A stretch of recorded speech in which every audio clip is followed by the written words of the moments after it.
Welcome everyone to our Coaching Pathways to Success interview series, which is proudly brought to you by the ICF Australasia Southern States branch. This series brings to life diverse stories from our very own members and how they are making a living out of coaching. We know from our members' feedback that this is the number one challenge they face. My name is Matt Green, and I'm a member of the ICF Southern States branch. I'm pleased to welcome Francesco Caputo, who will be giving our members invaluable insight today into his own personal coaching pathway to success. Francesco has over 10 years experience as a qualified executive coach and corporate facilitator across a wide range of industries. He has a strong corporate background as a people-focused leader. Francesco's main source of inspiration is his family. With a focus on healthy living, together they enjoy cultivating their home vegetable garden and staying fit and active outdoors. Thank you for joining us, Francesco. Great. Thanks, Matt. I'd like to get straight into my first question. How did you become an executive coach? Thinking about how I became an executive coach, probably have to go back to when I first experienced coaching for myself. So it was around 2010. I was a people leader within a corporate setting in technology, actually. And I was given a great opportunity to get an executive coach. And it was through that experience that I got two things really out of it, which are similar things that I find that clients get out of coaching now when I coach my clients. And that is clarity and confidence. Mm-hmm. So clarity around what I wanted to do with my career. And at that point, I knew I wanted to move out of technology and move into the people space. And then the confidence to take that first step. So it was to be clear about what I wanted, let people know that that's what I wanted to do, and then start my transition from technology into people. So that was the start, I guess. And then it was a journey, a transition to about 6 years ago, leave corporate and start my own practice and become a fully fledged, professional executive coach.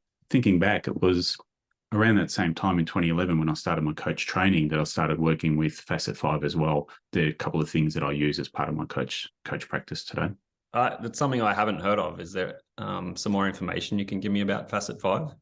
Facet 5 is a personality profiling tool. It's been around for well over 30 years, and it's based on, if people want to do some research, Google Big Five, Big Five of personality. And that was built in around the 1980s as well.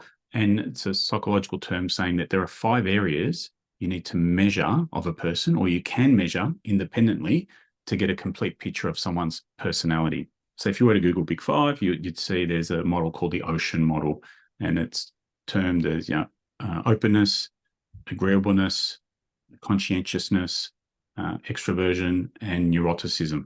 Now, they're hard words for me to say, to remember.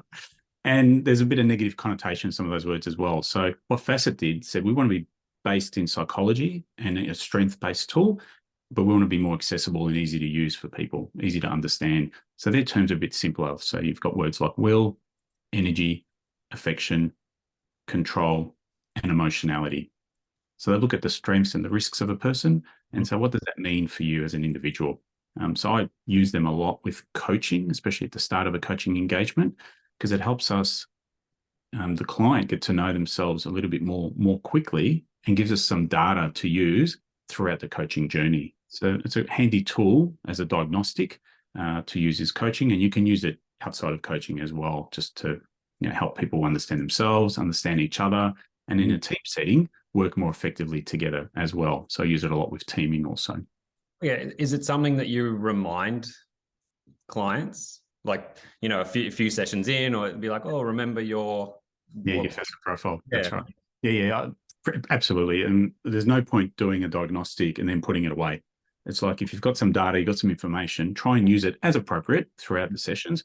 And what I find, people typically notice that their extreme scores, they're either extreme low or extreme high, show up as a point of tension for them. There's greater strengths, greater risks, and we go back to those to say, oh, maybe it's this that's playing out, or they realize themselves, it's my emotionality, and I need to look after that. How do I look after myself to stop it spiraling out of control? Or how do I leverage that to bring that passion and that commitment to what it is that I'm doing? So absolutely, it's a good way to use it as a data point and keep coming back to it throughout the sessions. You mentioned running your own practice. So what is that like? Look, running my own practice is great. I really enjoy it. It's challenging at the same time. So I guess when you starting your own practice, for me anyway, and this is the advice I got as well from other coaches, was be prepared in that first year not to really earn a lot of money. So you got to have a buffer or a backup as part of that. But running your own practice, what I found is that I'm allowed to choose what I want to do. For me, it's the coaching and the Facet 5, for example. So that's the two things I focus on. And it also means that, I can slot things in. I can choose what time of the day, which days I generally work, which then gives me some space around my schedule as well. And I've got a young family, so at this stage of my life, it's really important to spend time with them. They're primary school age, which means we get to do stuff in the garden or take them to school, be around for dinners. I'm around for most dinners as well. So it gives you that flexibility to choose a little bit. When there's work there, you take it. You can control, I guess, running your own practice, the throttle a little bit in terms of how much you take on when you stagger that work out. The other great thing about running your own practice is the diversity. I said I like to do coaching, I like to do personality work, but also do teaming. I also do training, accreditations, for example, in facets. So there's a variety of work. So no 2 days are the same. Yep. No two clients are the same. So every conversation is a different conversation. So it makes it keeps it exciting, and doing the stuff that I'm good at and that I love, that helps people. So yeah, it's really enjoyable. It's great fun. Yeah, so that sounds quite varied in terms of the different areas of coaching. Yep. How do you consciously take care of yourself, like your health and well-being, to balance, I guess, with all of that? Yeah, it's a really important question because I guess as a coach, we have to be really present for our counterparts when we're coaching, and be really prepared as well. So I'd like to have a clear head. If possible, do coaching in the mornings when I'm a bit more fresh, the client's a bit more fresh. I find that works better for them. And because I'm running my own schedule, I can say, well, I'm going for a run this morning before a big piece of work, or it's lunchtime, the sun's out, I can go for a run now and keep myself active most days and manage my energy by, sometimes working, accelerating the work, and then sometimes backing it off as well and having those rest and recovery periods. So just being conscious of that. The other thing for me, it's been diet. Talked about exercise already, but just nutrition, how we fuel ourselves. For me, I've always got a bottle of water at hand, so I'm always sipping water. Oh, and the other big part of it is just the mindfulness.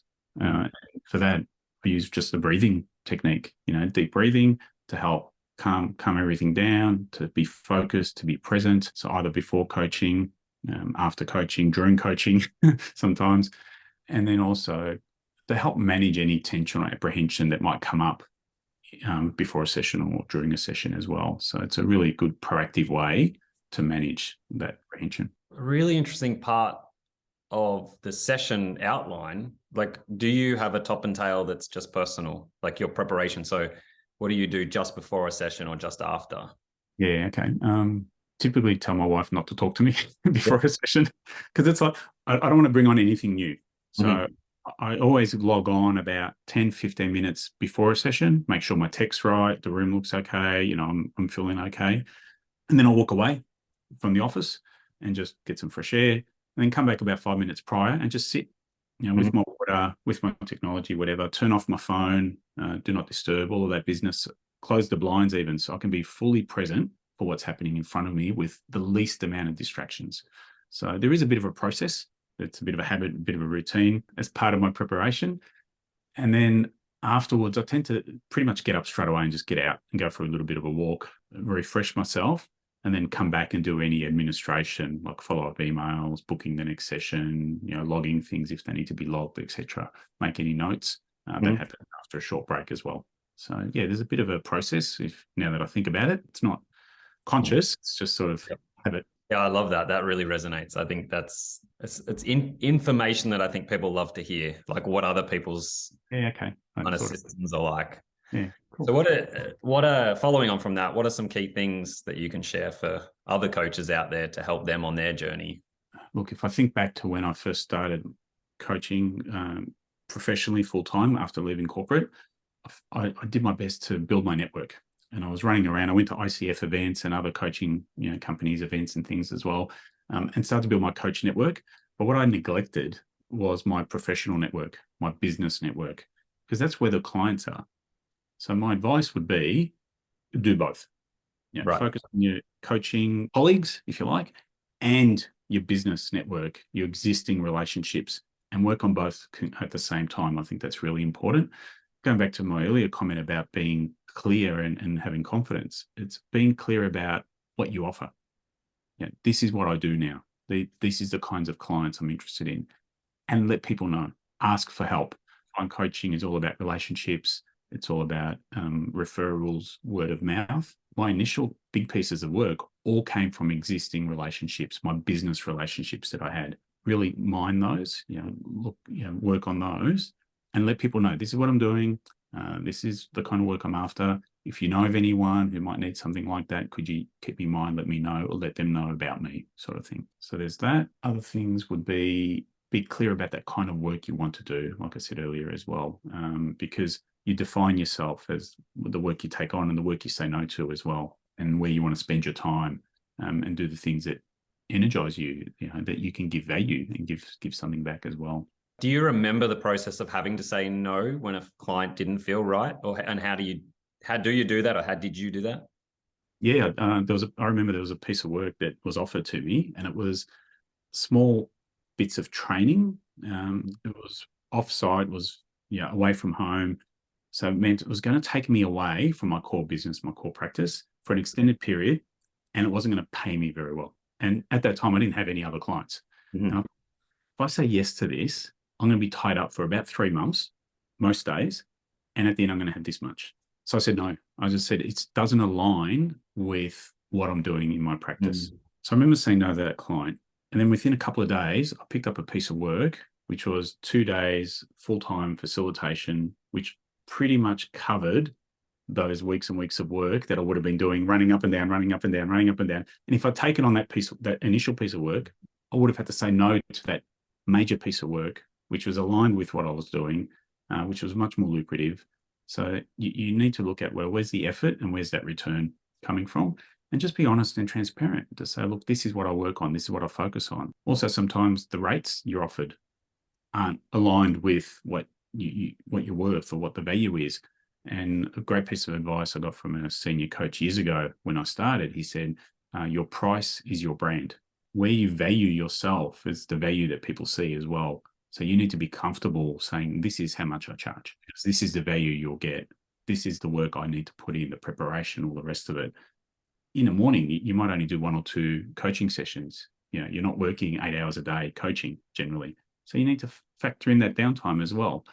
So be really clear to say, look, those rates don't align. I can refer you to somebody else. And then the more work that's aligned with your price point and your value and what you offer will come up. Okay. Just to let people know about that. Yeah. Just on that, how do you build your referral network? Some of it is through existing clients. So if you've done some great work with some great clients, they can't stay a client forever. As coaching relationships need to end. But what I find is that they're the ones that refer me to their colleagues at work and say, oh, I know this great coach and you should talk to him. And then it's up to you as part of that meet and greet and the fit for the client as well. So it's through your existing clients. So keep connections with those. Ask them if they know anyone that might need some coaching or whatever it is you're offering. The other part of it is through that coach network as well. We think sometimes, especially at the start, other coaches are our competition. We're all in it together. We're all a little bit different and we all have different clients and there's enough work to go around. So it's about letting other coaches know what you're good at and what you love, and vice versa, understanding your coaching colleagues and referring work to each other. Sometimes I've passed on potential clients to other coaches because I think they're a better fit. And then I've had other coaches pass on work to me because they think I'm a better fit based on what we do. And also, it could be price point, it could be a number of things. So it's just about letting people know. And you're not pushy, you're not trying to be a dodgy salesman or anything. It's more about, if you know of anyone who could benefit from this, please keep me in mind. So authenticity stands out there. Yeah. Absolutely. Yeah, that's right. Because it won't last very long if you're pushing it the other way, I think. It's about relationships, right, Matt? So it's just about those deep relationships and maintaining those. Yeah, great. One thing I've commonly heard from coaches is around credentialing. So I wonder, to kind of finish up here, if you could share your process for gaining your ACC ICF credentialing. I guess I was lucky enough, but thinking back, it was actually all part of my plan was to do my training while I was still in corporate and while I still had a full-time job, because, training takes time and costs money. So I did my training with a coaching house that was accredited or credentialed with the ICF, right? So that way my training counted to the coaching hours that are required to request your ACC or whatever credential you're going for. The other thing is you need mentoring hours as well. So sometimes your coach training provider will include those hours in that, or you need to get your own hours. And then the third part is the coaching hours that you do that need to be paid. I think for ACC, from memory, it's about 100 hours, and some of them can be pro bono. So I would recommend to any coach, as soon as you start your coach training, to start logging your hours. Who's the client? What's their email address? How many hours did you do? Was it paid? Was it unpaid? And keep that up your sleeve, because when you want to apply, you need those hours to be able to get your ACC. The other thing is, when I was applying for my ACC, another coach said, just go on the ICF website, global, and there's a little button that says, ask for help. And you click this button and you talk to someone from the ICF, and they actually walk you through it based on your pathway. Because some people may have a portfolio of coaching and they can have to supply recording. For others, they've been observed through a coach provider, a coach training provider. So it is different for different people, depending on the training you've done and the experience, your background, etc. But the key thing is those hours that you need. So I'd be looking at all those 2 or 3 things. Well, thanks, Francesco. Thanks for some great insights today.